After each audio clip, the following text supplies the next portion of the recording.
All right, I can't ignore it anymore. Today I even went out for lunch with my neighbor and he brought it up. Jasper, what the hell is going on with that Rebel News reporter that got arrested by the cops involving Chrystia Freeland? And we're going to take a look at it right now because it's everywhere and I can't ignore it. And well, I mean, I haven't posted in a couple days, so might as well make a comeback with a bit of a banger. Welcome back to another video, everybody. Of course, we're going to be taking a look at the Freeland Rebel News media incident and what's kind of come of it and what Freeland has to say, what Pierre Poilievre has to say, and what the hell this has really shown Canadians. But before we get into it, I want to encourage everybody to smash that like button, subscribe if you haven't yet already, and please consider turning post notifications on so you can actually be notified of upcoming videos. As well as I'd like to thank Ground News for sponsoring today's video. This story is widely covered in the media. In fact, you can see on the screen that there's over 22 articles that have been published about this, and it's all just happened very recently. There's a pretty decent right and left and center media distribution, which you can actually see on the right side of the screen, where it says biased distribution. 30% of the sources lean left, 36% of the sources are center, and that leaves with 27% on the right. I'm looking at this on ground.news. This is the first place I check to get the full story on breaking news and developing news publications, because especially on Canadian politics, there's so much right, left, center publications, and there's even so much publications that happen from around the world, and Ground News is probably the best place that I have found that I personally use that shows you where all the publications are actually coming from. One of my favorite features about this is right here under the articles. It tells you which publications are left, center, and right leaning, and you just right at like face value, you can see that the right-leaning media outlets have different wording than the left media outlets, which is very important when you're trying to find the truth of the story, and you have to do your due diligence and cross-reference where everything is coming from, essentially. If you care about the truth like I do and are tired of the misleading media narratives out there, then you really need to be using Ground News. I barely scratch the surface on everything going on in the world each day in less than 30 minutes, and I highly recommend that you check out this website. Go to ground.news/MrSun. The link is in the description as well as the pinned comment below. Their subscriptions start at less than $1 a month, and you can get 30% off unlimited access by using my links. Subscribing not only supports my channel, but this small team working to hold the media accountable. I find their platform really useful, and I think you will too. The link for this is down in the description or the pinned comment below. Now let's get into what's going on Twitter, or I guess formerly known as Twitter on X. Freeland is actually trending. She's got 13.6 thousand posts about her, which is pretty insane considering Justin Trudeau only has under 3,000. And you've got videos of Pierre Poilievre commenting about this. You have Freeland, who just every time she opens her mouth, it makes people want to throw up. And you have a bunch of criticism from everybody and their mother here on Twitter. And we're going to get into that right now. You've got Zachary Tisdale saying, remember when Chrystia Freeland tried to spend $2 billion of our money on shares in a company that did not exist? Arrest Chrystia Freeland. And that is true. I mean, she's the finance minister, the deputy finance minister, and she has mismanaged Canada's money so incompetently that we're in a lot of debt. The sanctimonious attitude of Chrystia Freeland is astounding. She insults every Canadian's intelligence every time she opens her mouth. Let's take a look at this video. Documents obtained by Canadian press show your government was warned that housing construction had not kept up with population growth, largely because of Canada's immigration targets. Why did your government not heed that warning and lower immigration levels? Thank you for the question, Simon.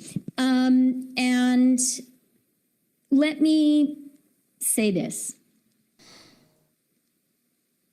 As a country, Canada is probably the country in the world which is the most welcoming of new Canadians, which is the most welcoming of immigrants. And as finance minister, I have to say that is a huge economic strength. It is a real driver of our country's economic growth. And at a time when all of the industrialized countries in the world are facing huge demographic challenges, we are extremely fortunate as a country that we have the social capacity to welcome immigrants. You are quite right that if we want to be a country that welcomes new Canadians, and I strongly believe that's the right thing for all of us, we have to build more homes faster. And that's one of the reasons I'm here. Our government is totally committed to getting more homes built for Canadians. You have seen that unrelenting focus for weeks and weeks and weeks, for months and months and months. It's kind of messed up because the only one that seems to actually want to build more houses is not her. It's not the Liberals. It's Pierre Poilievre and the Conservatives. And there's a lot of outrage and backlash around this. And they're just basically farming votes. They're trying to get people on board because the polls are public information, or the projections for the polls.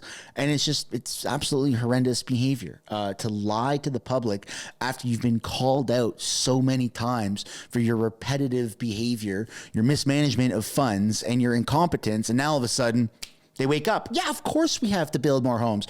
We've been saying this all the time. No, they haven't. So now we're going to take a look into the arrests here. In Trudeau's Canada, Toronto police arrest reporters who ask questions but bring coffee and donuts to protesters who hate Canada and call for the annihilation of a nation and its people. Banana Republic. Let's take a look at what happened. Ms. Freeland, how come the IRGC is not a terrorist group? Why is your government supporting Islamo-Nazis? What? Excuse me. What are you doing? You're under arrest for assault. What, sir? All right. So I'm sure you've seen it by now. He gets arrested for this what seems to be harmless act of journalism and, interrogating or trying to ask questions to a public official. Is there inherently anything wrong with that? I don't know. There are laws that do protect people, everyday people like you and I, from being obstructed from your day. You can't just step in front of somebody when they're walking and say, haha, you have to go around me. Is that the case? I don't know. It's up to interpretation. Should he be allowed to do that to politicians? I mean, it's been pretty peaceful for the most part. There's no swearing, there's no threats, there's no yelling, there's none of that. Is it deserving of being arrested and charged and humiliated and, potentially even defamed, right, through this very humiliating act and it being public, even though it's public because Rebel News was recording Rebel News being arrested? That's where it kind of becomes very tricky waters. I personally feel a little conflicted on this because it is, I hate to say it, man. I hate to say it, and I know it's going to be an unpopular opinion, but Chrystia Freeland is on paper, as much as we dislike her, a high value individual here in Canada, carries a lot of weight. And there's things called, diplomatic immunity, where the government can do things that are above and beyond the regular law to protect certain individuals. Is that the case here? It seems like it. It seems like there is a bit of an abuse or an immense abuse of power by the police to make a point, which is probably why I think the police, as this case has gone on, I think the police didn't actually file charges. They just kind of detained him and let him go. But maybe I could be corrected down below in the comments, because if the government did press charges, then that would be horrible, and that would have insane amount of backlash, and that would probably create a lot of protests, and if I'm not mistaken, probably some riots as well, because people are so fed up with this. And this is happening at the highest level with the police, the Prime Minister's office, and their security detail, but it's also trickled its way down into regular, no offense, road cops, right? RCMP constables, Ottawa police, Toronto police, Vancouver police, Montreal police. These cops now have this sense of almost entitlement and almost a free reign for abusive power through a badge and gun. And that's where society starts to go on the decline. When you have authority figures that are very much abusing their power. And it's not good. And that's why a lot of people have lost trust in police officers. Police officers are supposed to be able to walk around the neighborhood. Hey, good morning. How's the kids? How's the wife? How's this and that? That's how it used to be, community policing.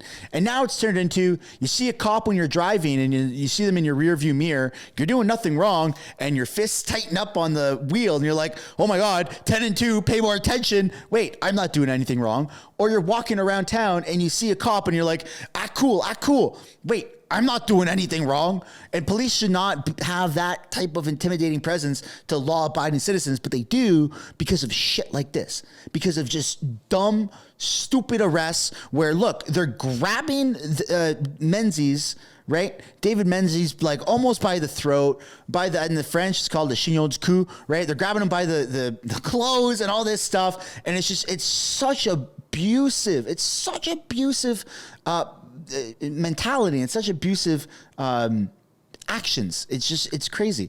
And that's why it has 14.4 million views in like 4 days. It's absolutely insane. This has gone parabolic viral.